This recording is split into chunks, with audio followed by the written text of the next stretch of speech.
President Donald Trump and President Vladimir Putin have had their phone call. It lasted over 2 hours earlier today. It was followed by another call or series of calls between President Trump and Volodymyr Zelensky of Ukraine, with Ursula von der Leyen, and actually several other European leaders as well. And at the end of the day, Trump seems to be really excited about what's going on.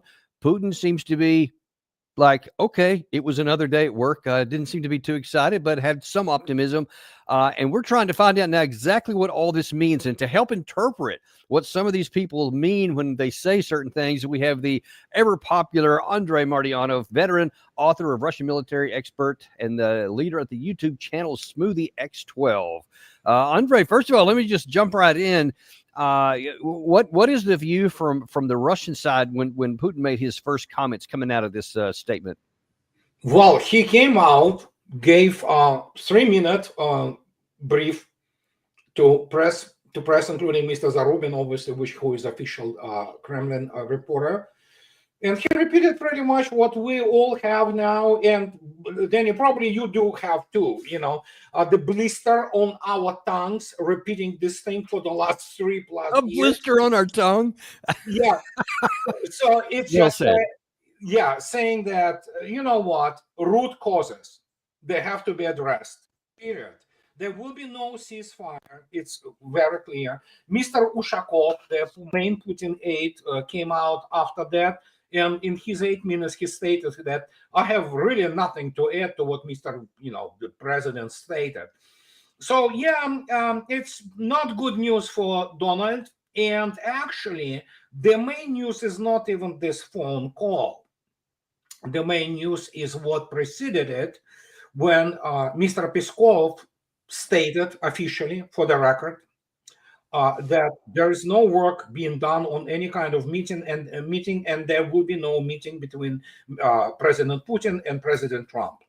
That's the main news. And that tells you everything you need to know about what was going on there, except for the obviously Ukraine and United States now is presented by Mr. Trump and by European Union, NATO generally. They want ceasefire. There will be no ceasefire.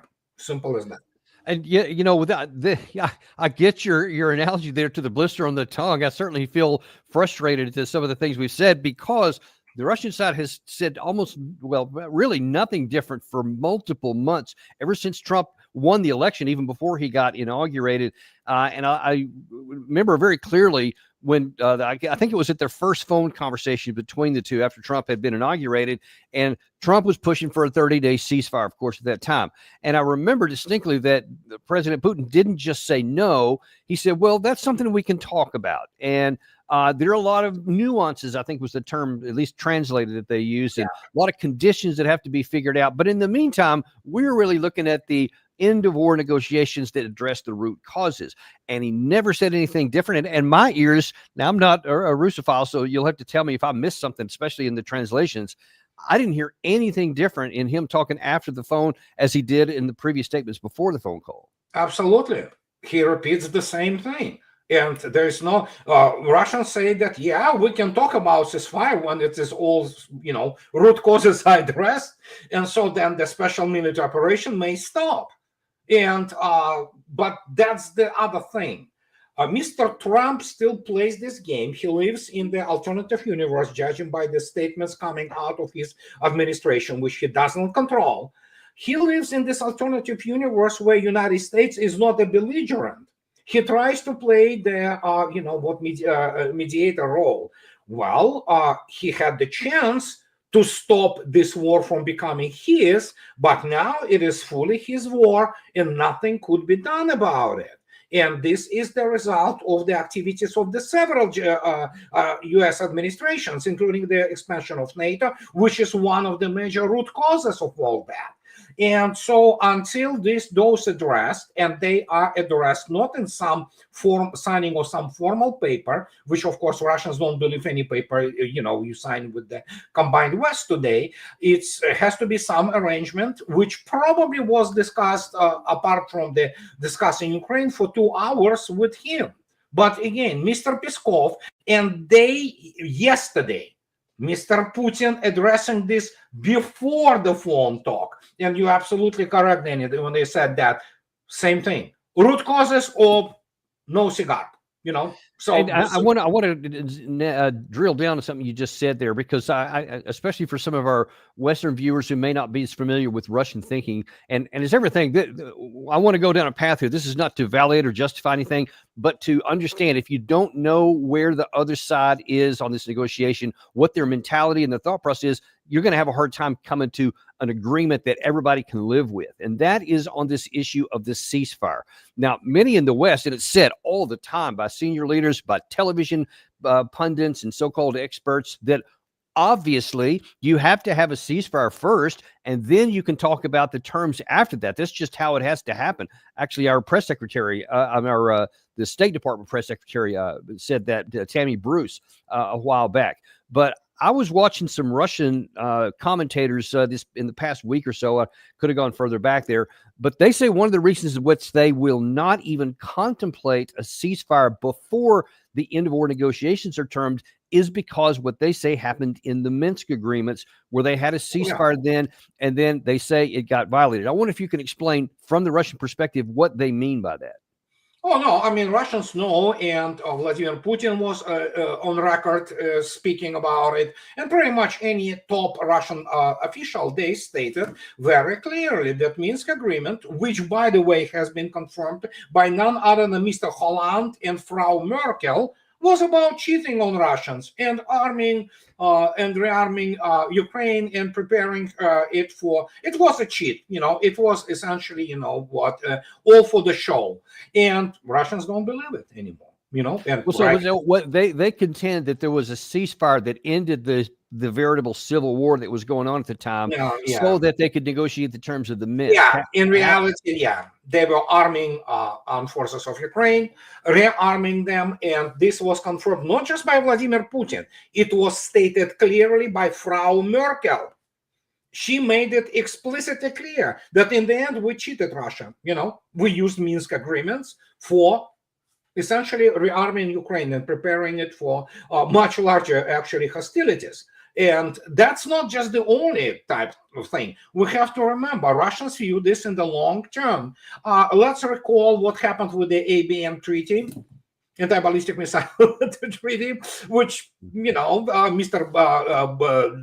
W stated that, we're so advanced, we're just gonna quit this treaty. Then, of course, we had the INF treaty, and United States has a story record of the breaking the treaties with Russia, and the Russians had enough, and simple as that. So it has to be taken in the long term.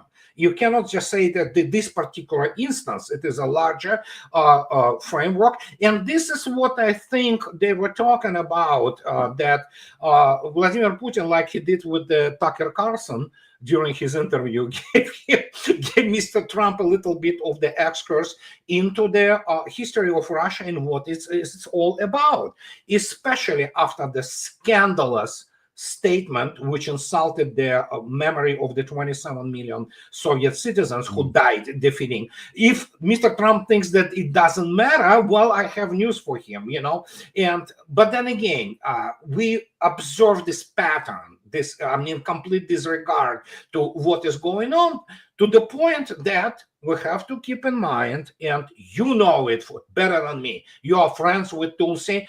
The question is now the fight if Tulsi will become the daily briefer for Trump. Evidently, Trump still believes that Russians lose 1 million men a day, that Russian economy is in a complete collapse, and he knows it. So knows, quote unquote, from those incompetent nincompoops like Kellogg, all kinds of this neocon, trash, which he himself brought on, with him into his administration, including this moron Sebastian Gorka. Remember, 2 days ago, he comes out on the record, Fox News, everywhere. The meeting between Trump and Putin is imminent. What for? To discuss what for when Mr. Trump doesn't get the simplest things of the strategy and correlation of forces and means, which is happening right now on the battlefield. But here it is. So Mr. Peskov comes out, as I already stated today, today, like before, there's no meeting planned, no work is done on this meeting, and that's it. So Trump doesn't even know what his people from his administration say. He cannot control them. And we have now. Correct me if I'm wrong, but I mean, even in general terms, but especially in this specific context, there would be no reason for Putin and Trump to get together unless everything had already been solved and we're just going to put the bow on it and sign off. But not just to negotiate. That's not what I don't think Putin's just a chief negotiator. Yeah, what many people do not understand, that you don't go there just do meetings just because, usually serious meetings and serious treaties, serious arrangements are done by the teams of the experts who meet for a very long time. It is planned in a very long time. And then leaders, especially leaders of these countries like Russia and the United States, come together, do something, as you correctly stated, to put the bow on this whole thing, sign or whatever, negotiate something just for the sake of PR and finish it, put their signatures. I'm going to get into a minute here in a second, a little more of what we can expect from the Russian side and how they see this going from here forward. But before we do that, I want to run and see what the U.S. side seems to think, because in Trump's Truth Social that he posted after the phone call, I think there's really a lot in here that can really indicate a lot of what's going on. We're going to do the same with President Putin's 3-minute conversation you mentioned it a second ago. But first, for Trump. In his Truth Social, he writes, "Just completed my 2-hour call with President Vladimir Putin of Russia. I believe it went very well. Russia and Ukraine will immediately start negotiations toward a ceasefire and, more importantly, an end to the war. The conditions for that will be negotiated between the two parties, as it can only be because they know the details of negotiations that nobody else would even be aware of." Where'd it go? The tone and the spirit of the conversations were excellent. If it wasn't, I would say so now rather than later. I'm gonna finish that in a second, but let's put a pause right there for a second. Trump seems to be really excited. He says that the tone was great, and I believe him. I think that it probably was, because now tell me, from Putin's point of view, wouldn't you be happy if this is what Trump's saying afterwards? Well, Putin is a very polite man. He has class. So, and obviously he's not going to be screaming at Trump, but he can deliver some pretty harsh wording in a very polite manner. This is what diplomacy is: to tell your opposition or counterpart to go pound sand and say it in a very polite way. So Trump has been, that's typical Trump. Remember, he also defeated Houthis, and he arranged all. But let me go back, Yuri. Put that back up there if you would, please. I want to zero in on one part in particular. Where he says, "I believe it went very well. Russia and Ukraine will immediately start negotiations toward a ceasefire and an end to the war." Now, they are already talking about that. They initiated that in Istanbul a few days back. So that's actually already happening. And the word ceasefire is used by both sides of this, but in a very different order. And do you suppose, and we're going to have to just speculate a little bit here, that when Putin mentions ceasefire and end to war, he has a different order, but Trump may have transposed that and said, no, I actually want a ceasefire first. Do you think that Trump actually believes after this call that Putin is going to look for a ceasefire first and then an end to war? Well, he probably does, and that's the thing which I'm saying constantly. He lives in the alternative universe. Russians are very clear, and Putin was very clear. Root causes, then maybe ceasefire.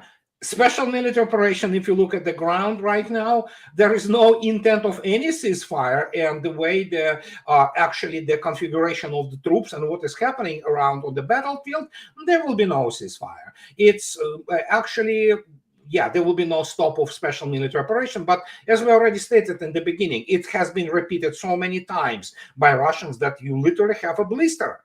The problem for Trump is larger. That is why he believes that Russians lose, 100 million people a day, that Russians are almost defeated. Hey, the Express in Great Britain today said that Putin is oblivious to the fact that Russia is losing. And that's where the issue of who briefs him comes to mind. Because Tulsi, well, I know there's a inner fight there. If Tulsi will be the briefer, essentially, because we know that she will deliver the proper information. But whoever consults him on that, especially Mr. Kellogg, who drinks this Kool-Aid of Ukrainian propaganda, there are all reasons to believe, 146% if you wish, that Trump is completely oblivious to the events on the ground and what Russia is economically and militarily right now. And this continues to manifest itself constantly with this ceasefire thing, because in his view, I think, it's, of course, it's my hypothesis, I could be wrong, but something tells me that I could be right here. In his view, in his imagination, he thinks that Russia is so desperate that she needs a ceasefire, while in reality Russians increase their operational tempo, and that's why he still doesn't get this message. Gary, if you can throw that Truth Social back up there again, I want to get to the second half of that. If you could scroll it up a little bit of the way there. And by the way, just full disclosure, I no longer have any contact with Tulsi Gabbard, so I have no earthly idea what is or isn't being discussed behind closed doors. It's in the news. It was in the news. Oh, okay. Well, that's cool. I just didn't want anybody to think that I had some kind of. No. I'm just saying that it was in the news. Yeah. So okay. Couple of things are important in the second half of this. He goes on to say, let's see, the tone and spirit was excellent. If it wasn't, I'd say so now. Russia wants to do a large-scale trade with the United States when this catastrophic bloodbath is over, and I agree. There is a tremendous opportunity for Russia to create massive amounts of job and wealth. Its potential is unlimited. Likewise, Ukraine could be a great beneficiary on trade in the process of rebuilding its country. Negotiations between Russia and Ukraine will begin immediately, which he already said, and as I pointed out, already has. And then here's the important part. This is what I really want to drill in on. I have so informed President Volodymyr Zelensky of Ukraine, Ursula von der Leyen, President of the European Commission, President Emmanuel Macron of France, Prime Minister Giorgia Meloni of Italy, Chancellor Friedrich Merz of Germany, and President Alexander Stubb of Finland during a call with me immediately after this with President Putin. Two things. First of all, it says he informed Volodymyr Zelensky, not that he had a conversation with him. And second of all, who's not on that list? Starmer. And it's always been Starmer and Macron joined at the hip, and he even mentions the president of Finland and doesn't mention Starmer, who's been at the forefront of all this. And I think there's probably messages in both of those. Maybe I don't know. Maybe I'm not arguing that it is not the case. But the point is, immediately after that, we already went into news. They're preparing new package of sanctions on Russia. European Union. So that could be just a subtle message from Trump, although he doesn't really do subtle, I guess, to say, hey, this is not going down the path that I want. That's not helpful to what I'm trying to get done here. But let's look at the first part of that first. What do you make of the comment that he informed Zelensky, and what do you think he told Zelensky? I don't know. He probably told him what he told him before, that he needs a ceasefire and he needs to find, okay, I will repeat this. I don't think Trump is informed fully about the dynamics of what is going on. He needs Zelensky, who is now actually Zelensky is let's put it this way. He is a Starmer's SOB. Okay, he is the actually European Union SOB. And he needs Zelensky to come to some kind of terms. This has nothing to do with stopping the bloodbath. It has everything to do with Trump's reputation, because that's the only thing he cares about. And that's what he told him, probably. People say it was like 3 minutes or something like that conversation. So maybe it was 5 minutes. I don't know. Certainly not 2 hours. And in this case, I do not take much of what Trump says or prints seriously, especially after his track record with Russia. And he is like, how to put it? How many times did he offer to walk if we do not get the ceasefire? Yeah, I'm gonna get to that in just a second. So, dude, how about he put his foot into his mouth and do it? Everybody knows he is not honest mediator. But yeah, well, he's putting himself in a position where he's going to have to make some kind of action on that, whether he wants to or not. But before we get to that, now, the last thing on that True Social I want to get to was his comment that there is tremendous amounts of unlimited potential for business between the United States and Russia. How do you see that? I love Russia has shortage of the qualified labor. There's a problem. Russians, it's a whole other story. You can write a book about it. So, I mean, Russians do not need additional jobs. They already have so many of them, especially considering the national projects. So he doesn't know what he's talking about. The only thing what Russia can give United States potentially, which is not happening, if as one of the key demands of Russia, remove sanctions.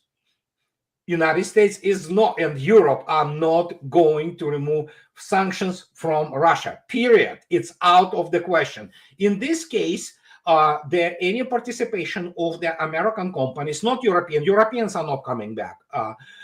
So in Russia will have to be arranged politically before it is arranged financially and in terms of the shares, how they can participate in, for example, some resources development and some technologies. So other than that, he doesn't really understand what is happening economically in Russia. Russia is booming. And I wonder if you could just, I'm not looking for a whole financial laydown here, but I wonder if you could explain just at the top level here, what happened in Russia business-wise and financial-wise once really the West and Biden put all these massive sanctions on to try to crush the Russian economy, forcing them to have to go elsewhere. And I think thousands of businesses from West left Russia afterwards that they thought that was going to collapse them. What actually did happen? Full import substitution. That's what have happened. I'll give you example. Siemens didn't want to share with Russia with the high power turbines. Guess what? In 5 years, Russians came up with own high power turbines of 100+ megawatt class, which are working. Same goes for the civil aviation. Practically, United States sabotaged the composite materials for Russia project of the MS-21. Well, Russians built their composite materials industry from the ground up. So, and that's what happened. And suddenly Russians look at this and say, no, we don't need you. We have it our own, and it's really good. And that's what happened. And right now, as I already stated, what can possibly United States give Russia?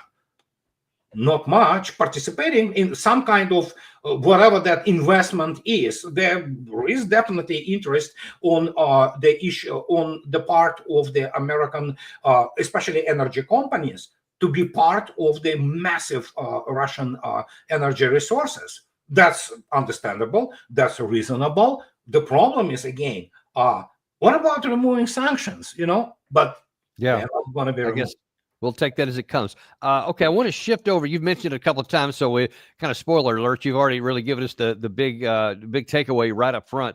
I'm gonna show people who may not have seen the Putin's comments that he made in that short conversation that he gave with the reporter after the phone call. But I just want people to see the last part. And I just wonder if you can, again, from a Russian perspective, because we just don't have enough nuance to understand this, if there's anything in Putin's body language and his tone of voice that communicates more than just the words he says here. Беседа была очень конструктивной, и я ее оцениваю высоко. Вопрос, конечно, в том, чтобы российская и украинская сторона проявили максимум стремления к миру и нашли бы те компромиссы, которые бы устроили все стороны. При этом хочу отметить, что в целом позиция России ясна. Главное для нас устранить первопричины этого кризиса.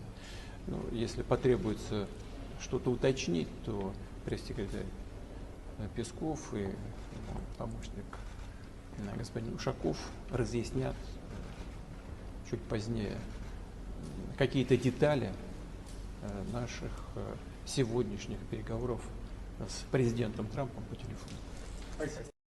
So he says again, it's always back to the root causes. So once we get that, yeah, we're willing to talk ceasefires and end of wars, any kind of stuff. Sure. But those root causes are NATO, demilitarization, denazification, and the territory where the Russian speakers live right now. How willing do you think that anybody on the Western European side and Ukraine side is going to be willing to accept any of those terms? Oh, Russians know they will not. So it will continue.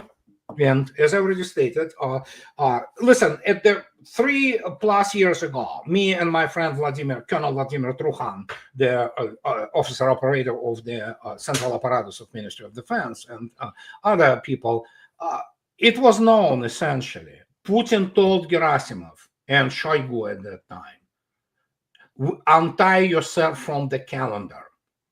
The Ministry of Defense, untie. There is no time constraints. Do as you see it fit to achieve this result. And they said, well, if it's several years, sure. 2025 is officially known in Russian armed forces that it's a continuation of the special military operation.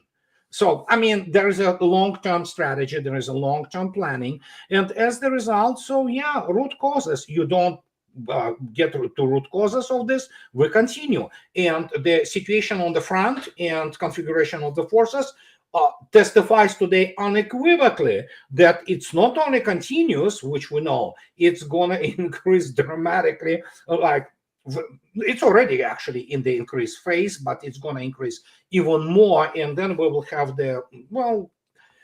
it's going to, just to give you an example, today, 3 hours ago, it's in the news, it is in Ukrainian news, it is obviously in Russian news. Military administration of the Sumy Oblast of Ukraine gave their order of the forced evacuation of 202 cities, towns, and villages. Oh, wow. From Sumy. Yeah, but Russians don't want Sumy necessarily, but Sumy region will be part of the buffer zone, and then later it will be decided what to do with those people. And fact is, it was already about 10 days ago, you could see the videos of Sumy city itself being evacuated. The administration and everything, they were just running away. So, and Russians are near Unakovka, and after that it's 20 kilometers to city of Sumy. So it's happening. Once Pokrovsk is surrounded, which is happening as we speak, to the north, it's going to be already deep into the Dnipropetrovsk oblast. So yeah, it continues. It will continue as long as it is needed. So let me just share a couple of things that would mitigate against narrowing those differences, because you talk about the mentality and the thought process being so different between the two. I want to give an example. Of course, the United States never thinks in long term. So this whole thing, untie yourself from the calendar, that's foreign to us. We don't get that at all, because nobody does that. But then here is the vice president. I think this is actually before the phone call, talking about what he expected. I think, honestly, that President Putin, he doesn't quite know how to get out of the war. If you think about this, he's got 1 million men under arms. He's re-engineered his entire economy. What used to be manufacturing facilities making, products for people to use in their civilian life, they're now making tank shells and artillery shells and drones. And so this is a little bit of guess, but I think the president would agree that part of this is, I'm not sure that Vladimir Putin has a strategy himself for how to unwind the war, of course, that's been going on for a few years now. And I think there's also just a little bit of, look, there's fundamental mistrust. Okay, maybe some mistrust. So let's back up a little bit there. What do you make of the comment that Putin doesn't even know how to get out of the war? Well, Mr. J.D. Vance doesn't know the history of Russia, and especially Russian military culture. And so you would expect that. But then again, he is the vice president to the president who believes that United States defeated single-handedly, Hitler. So they do not get proper knowledge, which is their pattern. It's not just Trump administration. None of those people do understand what Russia is, what is happening there, and especially they do not understand the real economy. And remarkably, no, it's actually what Russia expanded into. Not the plant which used to produce the civilian goods. No, Russia built separate civilian consumer goods product. No, it was the revitalizing of the older and expansion of the older facilities from the Soviet Union, like Ural Vagon Zavod, which is now in the 24/7, 3-shift non-stop production of tanks. It was called Ural Vagon Zavod. In reality, the wagon, which is the rail car was its secondary, tertiary thing, and it never produced them after some time. So it was done for the to confuse the intelligence services of the NATO. And so he doesn't understand. That's what I made a career in the United States on that. He doesn't understand the nature of the thing. He doesn't understand what is going on, because there is not a serious Russian scholar anywhere near levels of power or or influence in the United States. None. Zero. Remember John Mearsheimer, 2014. He comes out with this wonderful article and into foreign affairs, and correctly states that it was West which is guilty of what is going on in Ukraine. And then he describes Russia is declining state with the mediocre army and things of this nature. There you go. So how does this thing looks now, after 10 years, essentially? So, but you cannot, explain it to them, because the whole atmosphere, the whole real scholarly research have been poisoned. Even if you look attentively at Russia's Soviet military history, the only people, which is the greatest credit to the U.S. Army and officer corps, were Colonel David Glantz and Jonathan House, who wrote this critical book, which essentially was and even there were some, but it's completely forgivable. They went for what anybody was supposed to do. They went into the Podolsk, into the main archives, of the Soviet Russian armed forces and even Russian Imperial Army. So, and they did their research. And when they present the thing, they said, Germans essentially were BSing us. Well, yeah. You have Franz Halder and Hauser and Weinstein writing the essentially history of the World War II for the U.S. Army. They worked for the U.S. Army Historical Society. Everything U.S. Army knows about Russia and Soviet Army is bunk primarily. The same goes for the economy and all that. And so now they look at this. I can tell you one thing. In terms of actual size, Russian economy is probably equal to that of India. In terms of technological development, is much higher. So it is the third economy in the world.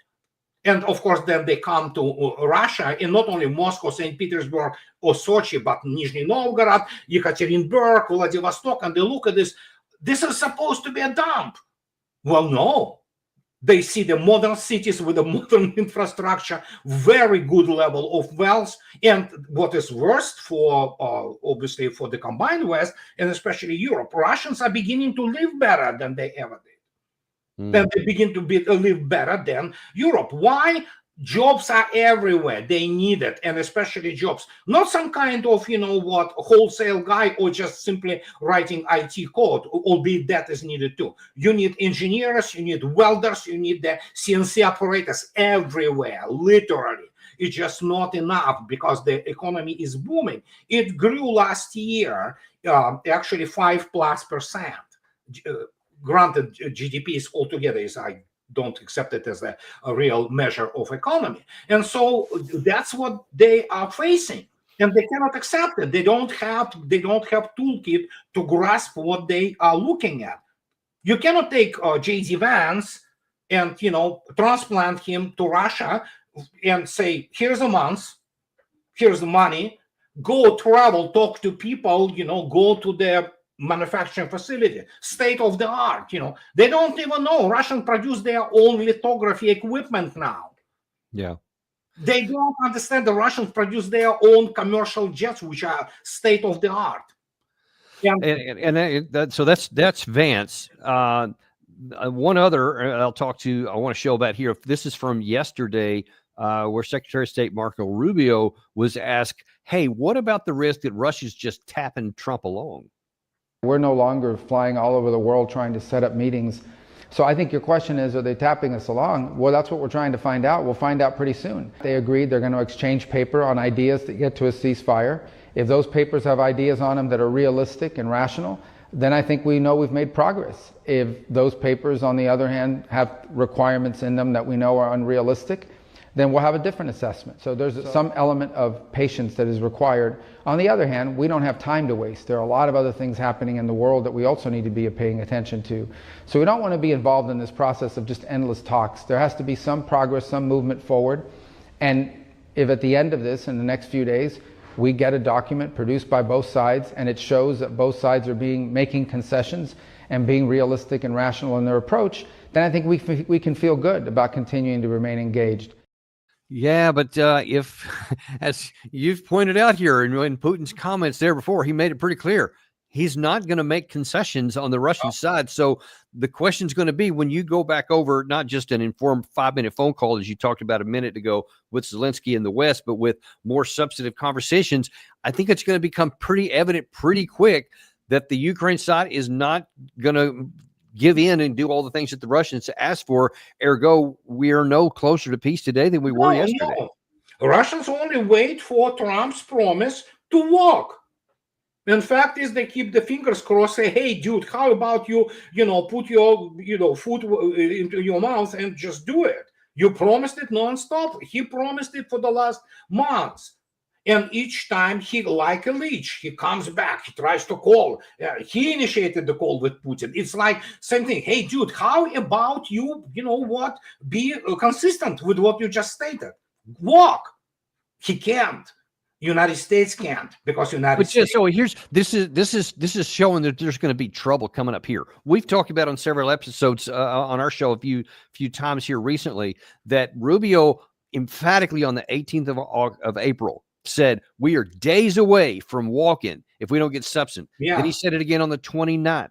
And then Trump himself said it on the 4th. And then the Rubio's press secretary, Tammy Bruce, said it on May the 1st as well.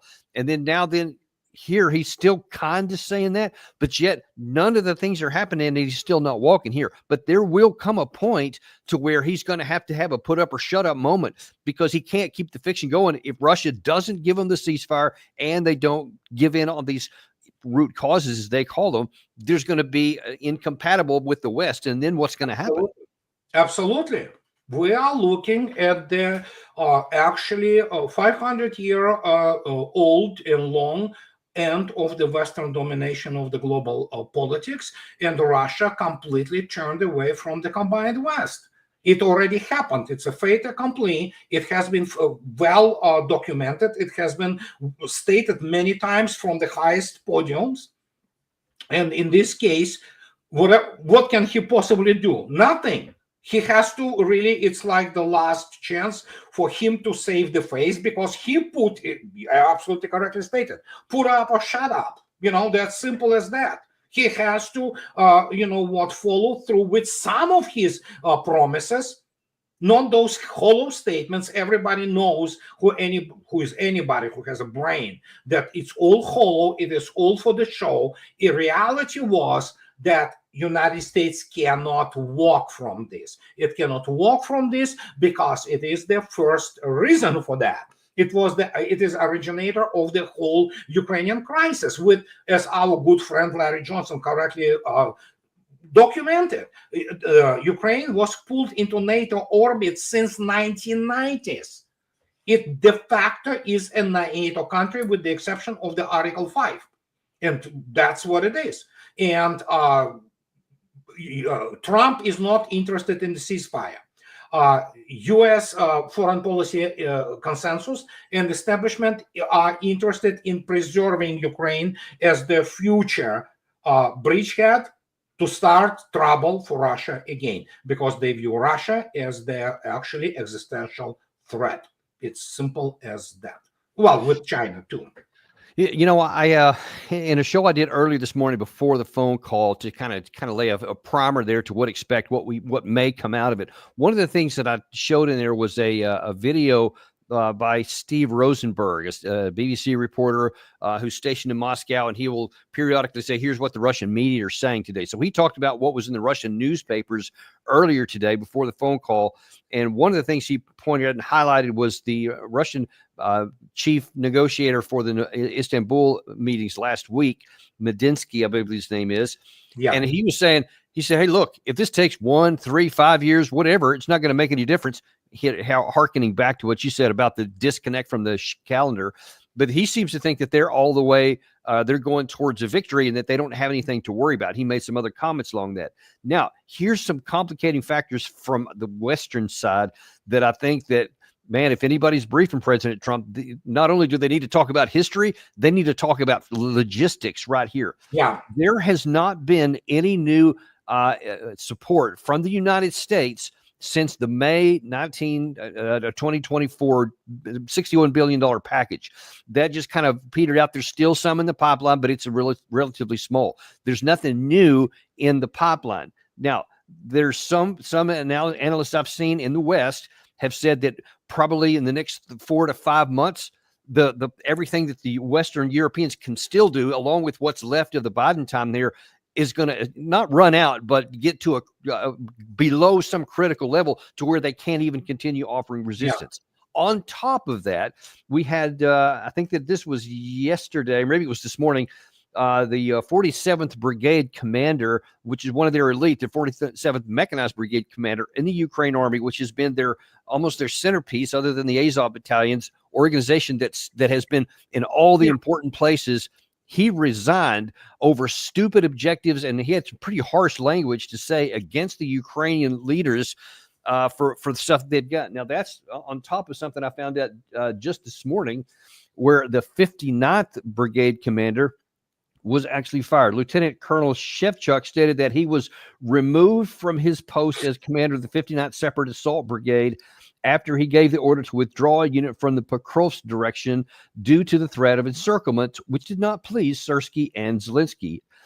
Quote, there was a risk of encirclement of people. I made an independent decision to withdraw personnel from the positions. This is a question of holding a populated area. If it had been a position in the landing, it would not have played such a key role. And he went on to say, this is not just the first time. So you're seeing some real cracks physically in the ground where the number one brigade commander quit in disgust. You fired another one of your brigade commanders. Of course, that information reverberates throughout all the rest of the force. They see this stuff. They see that the Russians have no shortage of ammunition, drones, rockets, air defense systems, etc. I mean, how much farther do you think this can go before we get there? We may not have to worry about Medinsky's 2 to 3 to 5 years. Yeah, I mean, it's difficult to say, but as I already stated, and this is the first-hand knowledge, 2025 was explained to troops by Russian Defense Ministry that 2025 primarily, especially first half of the year, remains actively combat. So general staff, they are very competent people, let me put it this way. They know how to calculate, they know their stocks, they know the dynamics of the supplies. So that's what real serious officers do. They don't discuss tactics, they do the logistics, so right.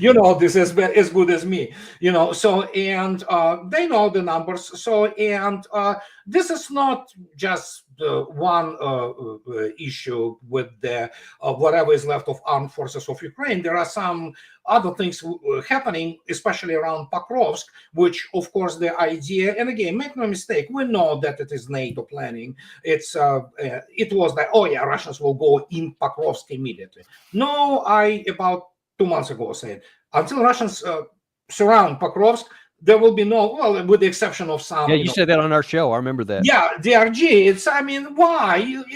Russians say it openly. Russian military says it open. Those are traps. We know it's a festungs, repetition of the Operation Bagration when Hitler stated that each town becomes a festung. That's as far as their, operational imagination goes. And so the Russians were surrounded, by the way, including entering into the Dnipropetrovsk area, and then they will open this hole, little bit of hole to let them out. And the main principle of the cauldron and the main principle to actually reduce fighting capability and fighting morale of the enemy is never to surround it 100%. Sometimes you have to do it, but you have to surround it to the certain degree that you allow the outlet. That immediately drops the morale, and that immediately drops the intensity. And videos already testify to what is going on. Kids are fighting there, So they will allow them to go out, and they will be killed on the way out, essentially, So, and after that, it's Kramatorsk and Slaviansk, but as correctly stated, Medinsky, he is in no rush. And Russians will take it as long as it takes, because it's an economy of force. It's Russian army operates. Their casualties, why they are present there, they are by no means catastrophic. They are low, actually, and the kill ratios now are astounding. Some people wouldn't even believe. And when we look attentively at the, as horrible as it sounds, make no mistake, I'm human. Listen, as much as Ukrainians deserve what is happening there, I also have sympathy, and that you have the people there right now. For the people, we're probably at KIAs alone by the midsummer, we will be 1.5 million killed, and then secondary causes of death, which are tactical and operation rears. Russian Defense Ministry doesn't even count what is happening there, but it is being basically struck constantly. But Russians cannot confirm it with the objective means, so they say a lot of them die there. And then, of course, secondary causes of death, be that PTSD, alcohol, drugs, and things like that. And of course, there obviously the medical level there is atrocious. I mean, the 85% are not saved. They save between 13 to 15%. So when you look at that, we're looking at something on unimaginable scale, and we're talking about armed forces. We're not talking about civilians. There are some civilians there's here and there, but they are not. Russians try, with all desperate means not to hit civilians. But when you look attentively at the military deaths, it's astounding. So we are looking at now what, 5th iteration of the armed forces of Ukraine, 5th, I believe. And so that's Russians killed 5 armed forces, 5 ground forces all over. And as a result, the slaughter continues. And there is a bloodbath, not for the Russians. Russians, of course, lose people, no doubt about it. But until this administration gets a real picture there, nothing is going to happen. And it's going to end up in what essentially already serious Russian thinkers, geostrategic thinkers say, de facto dissolution of NATO. And we know that there is now a discussion of removing the rest of the U.S. troops from the European soil. So, and that's kind of, you do not have necessarily fix something on the paper. You just have to make the ball rolling, and then, in military terms, and then see the political outcomes of that down the road. And so this is what is happening. And so let me ask you, what you think is going to happen in the near term on the Western side? I mean, let me look at that for a moment. I think it's pretty clear what the Russians are going to do. They're just going to keep doing what they've been doing. Maybe they'll go with a big arrow. Maybe they'll increase something on the front. Maybe they won't. Who knows? But on the Western side, though, what do you think is going to happen? And I mean, maybe as soon as like 24 hours to the rest of the week, it seems probable that you're going to have the Western allies say, okay, now we're going to make good on this threat that we made, that either Putin announced a ceasefire last Monday, or there would be, ramifications of new sanctions. So probably they'll announce some new sanctions, I would guess. But what do you expect from the Western Europe and from Zelensky after this? No, Zelensky is not in control of anything. And again, when you look at his commanders, be that Zaluzhny or Syrsky, they are just butchers. I mean, and plus most of the operational and strategic planning is done actually in Ramstein and in NATO. So that's where they probably still are. So, but no, I mean, sanctions. What else they can do? Trump can say, yeah, let's do sanction Russian oil sector. Okay, sure. The problem, how do you sanction it? Estonia tried to stop one of the tankers, which had Russian crew. Russians stopped Estonian the tanker yesterday. So it's, it takes two to tango. Russia has a really impressive shipbuilding program, and she has enough resources now to start basically convoying their, tankers if somebody decides to really do stupid thing. Let me ask you a question here. Speaking of the sanctions, because there's something that was Ursula von der Leyen on Friday made a specific warning that to my unprofessional economic ears seemed odd. She said that they were specifically going to have new levy sanctions on Nord Stream 1 and 2. Nord Stream 2 doesn't even exist as a functional thing, and Nord Stream 1 is limited. So what's the utility? Well, how's it going to hurt Russia by sanctioning those two items? Not really. It's going to hurt Europe. And it's already hurting Europe badly. In fact, they already committed economic suicide. It's just the dynamics and how they hit the bottom. United States in a better position here. That's the whole trick. Russians would want still to do some tangoing with the United States simply because they are two nuclear superpowers and they have to find eventually modus vivendi. Europe is done. It's over for Europe. And so they have this bunch of the imbeciles who think that they're hurting Russia. I want to remind you 2 years ago, 3 years ago, the foreign minister of something like European Commission, she was a German, she said, now we're going to sanction Russia. Putin will not be able to do shopping in Paris. Their Homeric laughter. These are the type of people. It's in my book. I can give you the quote, resource that it was all over the news. These are the type of imbeciles who run Europe, and they killed it. And Europe is done. It's just a matter of how fast they will hit the bottom. Germany is on the way there. United Kingdom is, for all intents and purposes, is the third world country now. With the exception of Rolls-Royce and some, remnants of the shipbuilding capability. There are only two. The West today, yes, the old West is gone.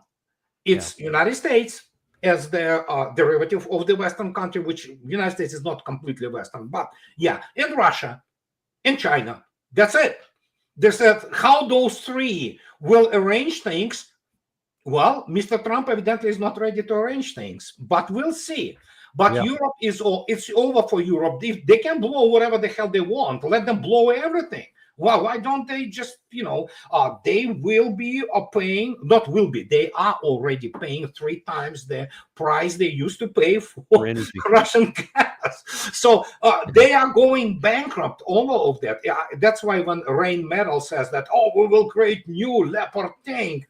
Yeah, which will worth gold over its own weight. Sure, can you create it? They can't to start with. But that's the point. They don't understand what they have committed. And they decided that they are big conscious, that they can play the game. Well, guess what? United States is not probably complaining in Trump view, but Europe is done. It's over. Well, that about sums it up there. And it's hard to see how this goes. I mean, there's some maneuver room on the fringes, but I mean, the general course that hasn't changed in a while, and I don't see any evidence it's going to. So, absolutely. But listen, thanks for coming on today. As always, a pleasure to have you coming on and share your views and your experience from the Russian side of this, and we value it highly. Thank you. Thank you, Daniel. Bye-bye. And thank you guys for joining us. Also, be sure to like and subscribe if you haven't. That's more important than you may think. We are going to come back, and I'm not sure what time right now. Just keep looking in this space right here. We're going to come back later this afternoon, at least give you a quick update on some things that are happening in the Middle East, because I don't want to just exclusively focus on this. A lot of important things happening there too, especially related to Israel and Gaza. We'll be watching very soon, and we'll come back and see you then on Daniel Davis Deep Dive.